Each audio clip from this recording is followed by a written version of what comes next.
Live. I have to be like further on. We're live. I've never been live on YouTube before. Never? Never, I think. It's gonna take like a second or two. The stream is live. I'll check. It might be doing what? It did? I mean, it is here. Oh, we have already questions on Instagram. I think this one- Write in the chat if you can hear us or if you can see us, because it's being the first time we do a live stream here at Camera Rescue. If there's three people waiting, there has to be people. Hasn't you- gone on yet. No? It says you're live. Look, I bet you have. Yeah, I did it. It did a double? I can. Well. Oh, you just you need to click the last go or something. No, there's here. It's ending stream. We are live. What? There you go. It has a delay. It has like a 30-second delay. Okay. Okay. I'm gonna go. So we just have to talk about live stuff till people join. Okay. Where do we see when people join? There. There's a number here, Yeah. 5, and there's comments here. Okay. Great. And that way we can see. So yeah, Okay. you can hear it. Sounds good. Yuho sounds good. Mhm. Okay. We have some questions. Well, first of all, let's talk about what we're doing here, Yuho. Okay. Questions are good, but we should maybe give a little presentation because this is going to live on the YouTube channel after the fact. And Okay. that's the lens you got to look at. Okay. So what are we doing here, Yuho? Well, I guess it's semi-officially the last day of my camera rescue presence. I'm not saying career because I might still be around, but he's the new boss, El Jefe, like we call him. So it's a stream to kind of give the community possibility to ask questions and just remind people that, hey, this camera rescue is going towards YouTube and online education, and a stream will be not so odd from this building anymore. Yeah, we are. Well, Yuho is stepping down. I will be taking over Camera Rescue. Of course, Yuho has a lot in his head that he will have to slowly pass on to me. So I won't be all armed, hands-on Camera Rescue. Yuho will still always be a part of this. But yeah, I'll be here to do educational content, informational content about camera repairs and Camera Rescue, the project. We have some videos lined up coming soon and more in the making. But as you know, I'm from YouTube, Nico's Photography Show, so I have some know-how of doing video, and I say some because there's always things you learn. And yeah, we are here to answer questions you might have about Camera Rescue Project, about the future of it, maybe the past, about repairs or whatever. Yuho has his phone buzzing, so we can maybe go ahead and check. There's people online, nobody's left a comment, so please let us know if there's any audio or video issues, or just say hello and that we can see the chat works. So questions. Jobson Film from Instagram asks, what are the big goals for the future? Well, you start and I continue, or I start? Yeah, I can start. So, well, we have an article for this 5-year celebration. We were stuck in Finland and couldn't really move from our home city anywhere. And then we have most of the article is about the future. And there are 3 main goals in the future, which are basically, we have the physical school here where with camera technicians and camera mechanics that will start graduating in some years, but the school has started. Then the second one is the one that Nico is going to be the big change basically, because it's about creating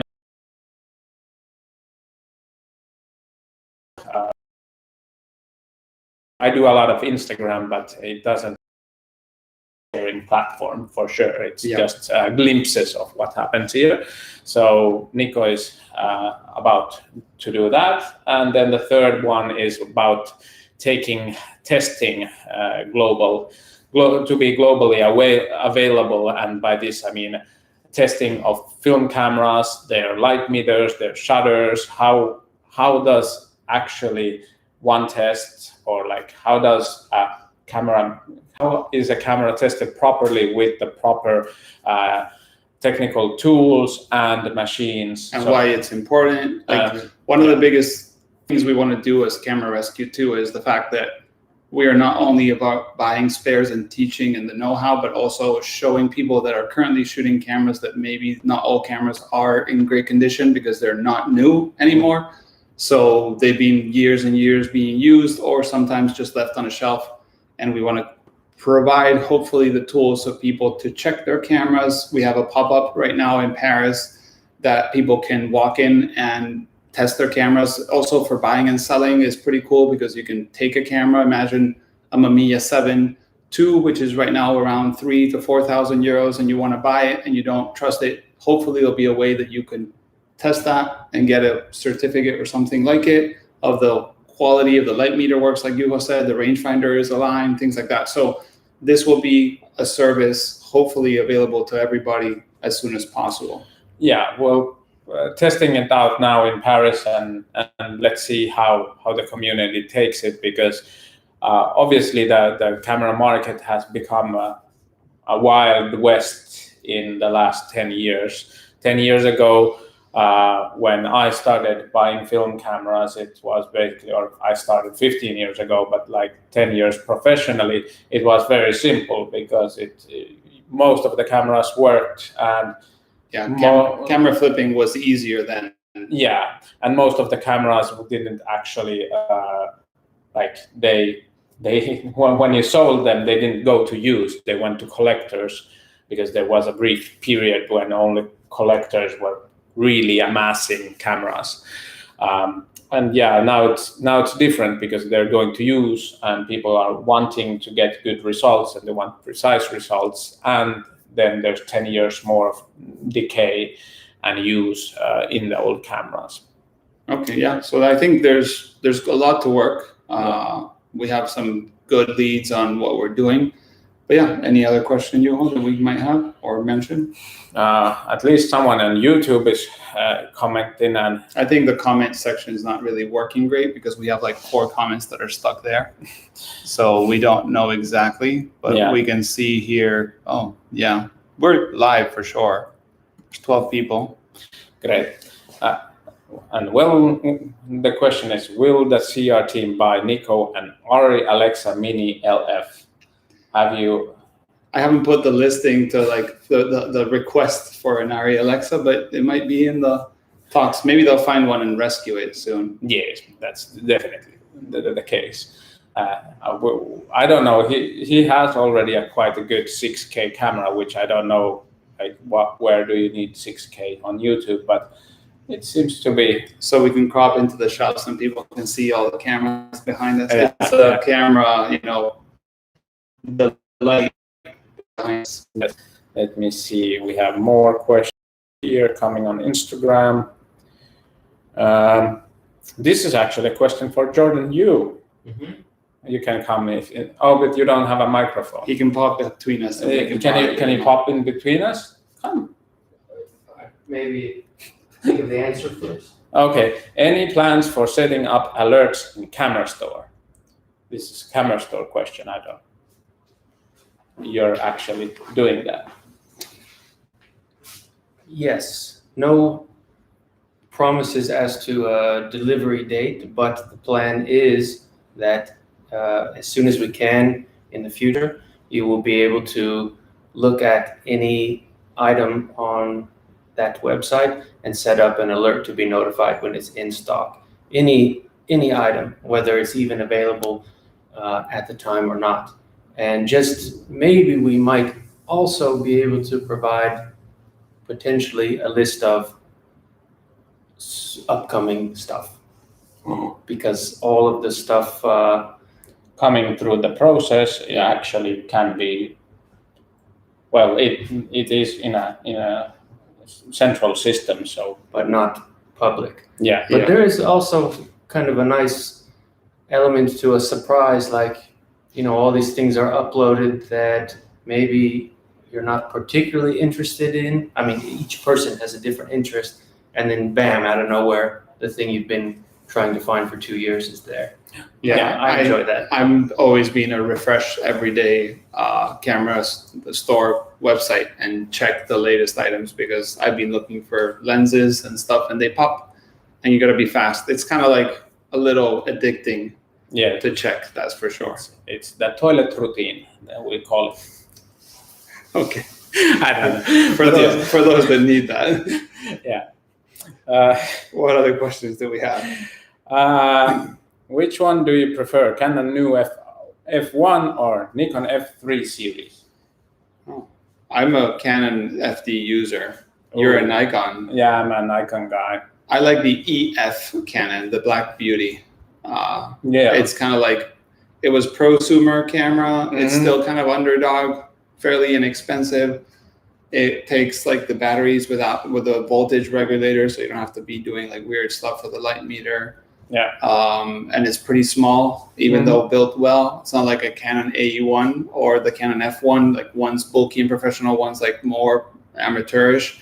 I like that intermediate, but the F3 would be a professional lineup. You're a Nikon user. Which one would you say? Well, Nikon F3, obviously, because it won. But I wouldn't do still a F3. I don't know why I don't like the F3. It's either F2 or then like FM3 or, well, I have the FM2. FM2 is a great camera too. Yeah. I mean, Yuho does rock but it's the one that you always use, the F2. Is it that one with like art Sumilux or something like that? I have like a FE2 and the FM2T, the titanium version, and the titanium is green, and I have a green Sumilux 50, and then and the black one. He made his own custom green. So I have a color camera for color film and a black and white camera for black and white film. Those that can afford that kind of stuff. Dad jokes. But yes, that was my dad's old FE2, so it's my dad who could afford it. There's a good question. Is there any plans to sell 3D printed body caps? You got a lot of information there. Or? Yes. Well, we're waiting. Yeah, we are just ramping up slowly production of different spare parts, and I would call body caps and back caps of like peculiar ones that are not manufactured in China to be this kind of spare parts or like special things. Yeah. And we have plans to make them. We have already samples for various, and then it's just a question about when we order enough for there to be some for sale, not for... Yeah, we're working basically on making spare parts that are commonly missed in cameras, and usually higher end cameras, because of course you're not going to make spare parts for 15, 20-year-old cameras. But yeah, there's plans for that. There's someone working on it currently, and we are looking at suppliers and amounts and stuff like that. It will be coming soon, and whenever it's available to be sold to the general public, we'll announce it. Yeah, and there are things like the AE1's battery cap, and then there's missing motor winder caps in a lot of cameras, which you can get 3D printed, but then that's a bit dodgy. The quality is going to be machined, so probably we will go with that route instead of the 3D printing. It's good to 3D print if it's just like a one-off for yourself, but to sell a product like that, we don't want to have the compromise that you'll buy something 3D printed and it won't work. Yeah, because then it'll be cost more to ship it back and replace it than to do it right the first time. Yes. Julian has a question. Any plans for making online technical courses for the ones that can't go to Finland right now? So that we have been, I've been talking to a lot of the camera makers here, because that will be my goal, is to try to show what they do and make some sort of informational. And we're right now finding that learning camera repair is something that's very tedious and very hands-on, and you need like a master and a trainee with them, sort of like the old school used to be with shoemakers, or all those kind of like handy jobs. And there's also understanding repairs. So we are working on the understanding repairs, probably be doing some videos, which I can't guarantee, but we're working on maybe doing like what tools are needed, the do's and don'ts of fixing, but we won't probably be able to do a fully like online technician job, like course, because every camera is a different world. There's people here specialized with Mamiya only, people with Leica only, and we can't right now at least make a course that will just show you everything in 10 videos. Yeah, I mean it's a workmanship that takes years and years to master. What we can relay, we will try. That's why Nico is here. So there's a lot of understanding and a lot of like the all basis for all repairs is testing first, because then you know what you did, and you know what is needed to be done, and you know what is needed to be done. So we will first go with testing and sharing information about testing, and try to kind of pedagogically, how do you say that? Like teach. Like basically go from the large understanding, why, like the basics first, and then move higher up. We're working basically a step at a time, talking with the mechanics, which I do almost every day, and the mechanics are very busy working, so I try not to take a lot of their time, is the fact that we'll move a step at a time, and we'll see how the audience and people interested in this react, and how the mechanics react, if they're happy with the content. The basic statement here is we don't want to put misleading information out. Yeah. Oh, there's enough. Yeah. There's enough of that on we YouTube. don't want to try to show you something that maybe requires you to break cameras, because sometimes a lot of trainees here, or even camera makers, are fixing and have been learning by making mistakes and calling the master, Yuka, and being like, Yuka, I made something wrong, please. And so that can't be really given online. So we will do all we can, and hopefully build upon, slowly having a base of information and moving forward. But I don't think there'll ever be like the ultimate master class of repair online, or at least without some physical presence. Yeah, I mean, it's a bit like cooking. Like, yes, technically, Gordon Ramsay can show how he does some food, and most of us have the tools at home. But like with cameras, no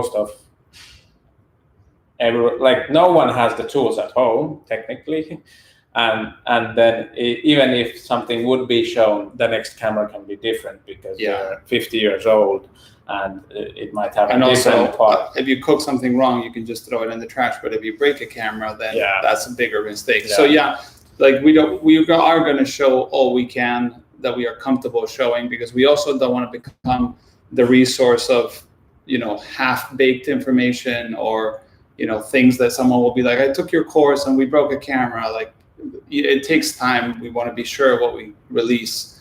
And and if you can come to Finland and apply for a trainee or anything like that, as soon as the situation is maybe better, it'll be open. Hopefully we have 8 trainees that are finishing in 4 weeks approximately. Yeah. And then we will have some others maybe coming in at some other point. But we will slowly do it. And I understand people are all around the world, not possible to move, but repairing is not really that easy to transmit via video. Yeah, and if you want that information, go to learncamerarepair.com. There's an old post that used to be this post, course that was. But even with the post course, a mail course. Yeah, mail course. Yeah, sorry. So there used to be this mail course in the US, but even that had a mentor on the other end. You needed to send your fixed camera to be evaluated and get feedback on, and so forth. So even back then there was mentorship even. More questions. This is, what is the longest time it has taken you to repair one camera? Well, technically, I have a Plauble 6.7, which I don't do repairs. My hands are not made for that, for sure. They go all over the place, and especially my patience is not made for repairs. But I have a Plauble 6.7 that I did leave for repair almost 2 years ago, and it has the very big problem of the winding cable and light meter cables going in that hinge thing, and then they cut off, and it's a super annoying fix. Jukka knows how to do it, but there's always 4,000 cameras to repair here that are easier to fix. And it's funny because one thing that we get requested all the time, either through Camera Rescue or our friends at Camera Store, is, will you ever offer repairs to people as just repairs? And currently the 4,000 camera waiting list is not a joke. There's a whole second floor full of spares and repair queue. I got here and checked like large format because that's what I'm a bit more experienced than the general people here. And it's not a lie that there are 4,000. So even Juho with his Plauble Machina is waiting for repair. But yeah, generally like cameras are done, I would say the time should be around a day, 2 days for a full refurbish. Like Mamiya RBs take like a day to 2 days to like fully fix and CLA, change the light seals, grease it up, everything that is needed to be listed with warranty. So I would say maybe 2 days is the longest in general. And this is a very big question, because a lot of people that want to do repairs at home have the luxury of time. It is obviously something that it is an achievement to open up an old camera and put it back together after work or like in your free time for 3 weeks. And most people, I don't know most, but a lot of people can do it because they have the time. But then again, when you're doing it professionally, you really don't have time, or you have to be efficient. I mean, there's a formula of time versus cost of the camera and markup. So if we buy an item for 20 euros and it sells for 50, say, a mechanic can't spend more time than like a few minutes, like cleaning it out or testing that it's working correctly. If it needs repairs, it will probably go to the end of the queue. And if in 3 years that camera, instead of 50 euros in the market, is 300, maybe then it's worth like fixing it. Like there's that kind of like, we are like, it's still a business. People have to get paid. They can't just spend 3 days on a, Canon Canon, like I was trying to think of a 620, for example. They have to be like prioritizing the cameras and the selling, price point of those cameras. What types of lenses would you recommend for a non-professional photographer? For a non-professional photographer, I mean, I think primes are always being like regarded as great cameras, like lenses. Like professional photographer, depending on what you're doing, if you're like more like a photojournalist or doing like editorial stuff, maybe you want to like have a zoom and have more flexibility. If you are not professional, you can maybe use primes, which have great quality. And with 3 primes, you basically can shoot everything you want. And there's great primes in the film world, like Olympus OMs or the Canon FDs, which are not so popular as the Canon EFs. So I would say primes, and I would say don't go with a 1.4 line. Sometimes the 1.8 is a good compromise. Maybe in case they don't know, explain what a prime is. Prime lens is a lens that won't zoom. It has a fixed focal length. So like a 50 millimeter is a prime lens. So you can't zoom in or out. You use your feet to get closer or further. And depending on the lens, you have like a wider field of view or shorter, like smaller field of view. But that's what I would recommend. Primes and 1.8s, which are usually the best compromise. Yes, I think, and obviously if you're not a professional, even though the temptation is high, I wouldn't go with medium format. Medium format is a weird one because I've had my own experience of like getting very excited about it and going full on, and then shooting medium format in situations that I probably shouldn't have, like family trips and kids and stuff. And yes, the quality is amazing, but the depth of field plays sometimes against you. Yeah. And motion blur when kids are moving, in my case, and I think Yuho has the same situation with his children. Yeah. So yeah, like just stay in 35 if you can, if you're not like a pro and budget is small. Also 36 exposures per roll. Yeah. Film is not getting cheaper any day. You know, focus on that, learn the skills, and then slowly like it and feel comfortable enough, jump to medium format. Yeah. I would the same. That's why. And on that bombshell. Because we have the same ideas, basically. Oh, there's a new question. What are your thoughts on half frames, and do you get many come through Camera Store? Oh, I got my opinion, but you say yours first.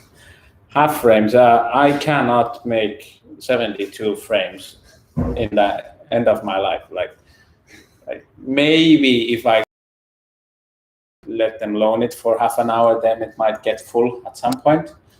But it's just too many frames for me with the same ISO.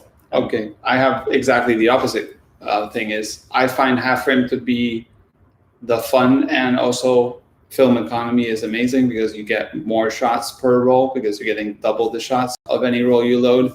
24 exposures gives you 48, 36 gives you 72. And then if you're using like a decent half frame, like an Olympus Pen F, they are sharp, they are good. The viewfinder is not the best because they're a little old and a little hard to clean. But if you're printing, in my case, and you're giving prints to family members or even selling online, 5x7 prints and 8x10 prints of half frame actually look pretty fun, and like there's a nice contrast to them. So I say we should, you know, give it a bit more attention, but also, you know, don't obsess about it. But I have a lot of fun with 72, and I always shoot the same ISO, same film all the time. So I have no problem if it's 72 or 1,000 frames because I just run out of film and I load the same film. I have constantly problems with having the wrong film in the camera. That's why I got the other other body, so it's color and black and white, and one ISO and the other. Yeah. So, because I like, it's impossible to do a cinestill roll. Annoyed for having cinestill in. Yeah. Because it's 36, and like you'll end up in a situation where you don't need ISO 800 or something or tungsten. So yeah, like if you're used to shooting the same film stock all the time, I think it's super fun. And if you're printing small prints, it's super fun too. So different views on half frame. Also use gaffer tape to remind yourself of what film you loaded. That's an advice for me, and from me to you and to you all. Oh, we even did at some point a special edition. The cold shoe, hot shoe covers. Hot shoe covers. It was fun. People liked them, but we didn't do anymore. What else? Do we have more questions? We don't have many more on the YouTube side. No. Yeah. That's any true. other question? Like, let's go the other way around. Like, what is the most asked question you usually get? Or the questions that maybe you don't always have the time on an Instagram post or reel to answer? Well, we covered most of them in terms of like what is the chances for online education. So we got through that. There are chances, but it's probably not a one quick fix and you'll be the master of the universe. Yeah. Then there is usually questions about different cameras, which we can answer those, but Connor does a good job answering those on Camera Store Instagram every Friday. Yep, we actually just interrupted him answering those questions today. Yeah, so you can ask on the camerastore.com Instagram account those, and in any Camera Store, they do customer service. So if you have a question, you can just pop an email. That's a good side of the store, that they actually have people for that. the project has much less people, but we try to answer that. Yeah, Two- one thing that I think is I've seen from the opposite side of camera rescue is people always ask, like, when repairs are done incorrectly or maybe not, accurate in some way, how do we know and why? That will be also hopefully streamed to you guys, show you what testing machine is being used for what specific reason. Yeah, A lot of repair centers and people don't have all the repair tools and the machinery. So we'll show how you can test that ISO balance, like this exposure triangle, because maybe the shutter curtain is doing fine, but the light meter is 1 stop, 2 stops off. yeah, Like that's something that we want to show somehow. I don't know how we'll implement it, but we want to show how cameras sometimes are fixed, or either by technicians that don't have the expertise, or maybe people that are just opening them at home and maybe break a screw. Yeah. So we will try to show things that happen. So there'll be CSI of camera repair somehow, but that will be something I think is interesting, because I've seen it many times when you post something on Instagram and you say, oh, this is being like Frankenstein, and put what is it, the WD-40 or something like that. Yeah. We will show, hopefully, in a way that people can understand that there can be some damage done, more damage done than good, if you don't know what you're doing and why. So it's just not pointing our finger and saying that is wrong, but showing why it is wrong. One question that I get asked quite often is, how can one help? And this is like a pretty standard question. I would say that the biggest help at the moment is keeping your eyes open, in terms of, if you don't have, ideally, go into your local whatever grocery store has this big billboard and put a sign there and say, I buy film cameras, and then buy all the film cameras of your town, and then you can sell them to us, or you can sell them yourselves. Anyhow, the point is that get them out of the danger of going to garbage, oblivion, and get them into the market, because we are running out of cameras, and because we're running out of cameras, the prices are rising, and that is making it less accessible, which makes less people start. I mean, I think still today, even though we are working towards this, there's people in the team that still have family members that probably have cameras in a wardrobe or in a box. So this happens everywhere. You want to help somehow, even if you don't live close to us. It's just find gear, look for it, tell people that it's not trash, because it's usually not trash. Yeah. We've heard of tons of examples of people throwing huge collections, small collections, spare parts. If you have a spare mechanic or some mechanic in your town or city or country that is retiring, and you have a lead and you're like, hey, this guy's retiring, nobody wants to take over, because that's been an issue for many years, as young people would not want to take over repairs. We are all ears. You can send information to us, and we can find either someone locally that might want to take it over, because information is the king. Here is the key. And if not, we probably will take care of the spares, because you can never have enough spares, considering that these cameras are no longer made, and probably will not be made, in any time soon, at least at the quality they were made before. Yeah, and we've salvaged repair shops from Spain, France, the UK, Finland, Sweden, probably Germany soon. Germany maybe soon, and so forth. So it's anywhere in Europe, and we've also got some from the India and America. So even anywhere in the world, we're interested.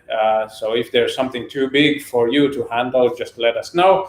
And if it's small, just enjoy it and find it and make noise, because that's the biggest issue is just that there are too many cameras going into electronics waste recycling around the world, fully functioning cameras, and as we're running out of them, that's the big issue. And also to note, as a project, we are not looking to hoard it all under the same roof, but just help. So yes, we have an interest in saving cameras, but it doesn't mean that if we can't make something out of it, we won't help. We're always open to collaborate, find people, meet people together. So make sure that is obvious, I think, but just in case.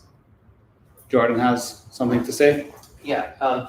In addition to people asking how they can help, people often ask me, when is the next program that is being had, or I'm skilled and unemployed. Is there anything happening in the future that I might be able to apply for?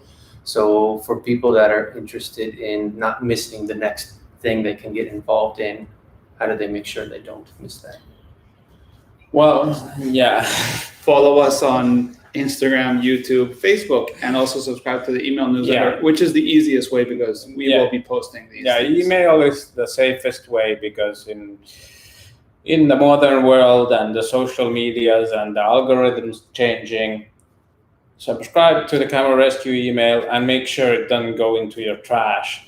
After that, you're pretty golden in terms of whenever is the next technician course, or whenever someone here in Finland is hiring into the analog scene, or anything interesting. If we end up finding 3 shipping containers of cameras somewhere, then we'll do a video and it's interesting and funny.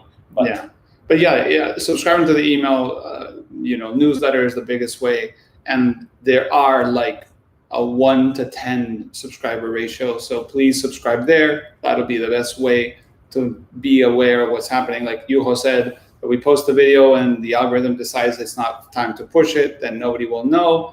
And if you really are wanting to know when the new opening or position or possibility to join the team, learn repairs, or help in any of this that we're doing, that's the best way. Also, when we go to fairs and we do like meetups and stuff like that, we will be announcing them through the emails.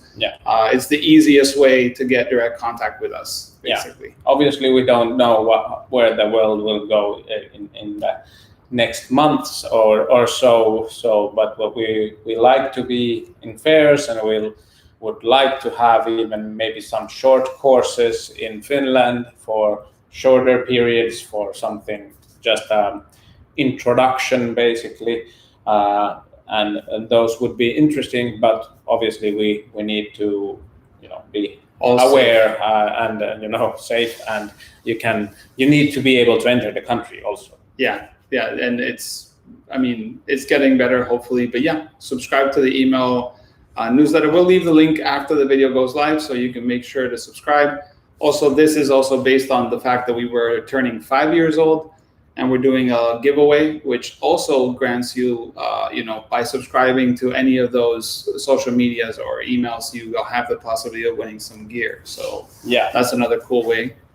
There's some nice Rolleiflexes and everything on the giveaway. And you can check the Instagram. Juho has been posting like what stuff is coming and things like that, and actively look at it because, of course, depending on they will show it or not. But I think that's a good live stream. If anybody has a last second question, they can write it right now, and if not, we're going to go ahead and continue with our daily routine here at Camera Rescue. Anything else, Juho? Instagram seems to be quiet. YouTube's good. Okay, guys. So thank you very much. If you have any questions, now you'll probably be speaking more to me than Juho, but of course, if there's anything that Juho can help, he will be probably more than happy to join us and help. So thanks for watching. See you guys. Bye-bye. See ya. Bye.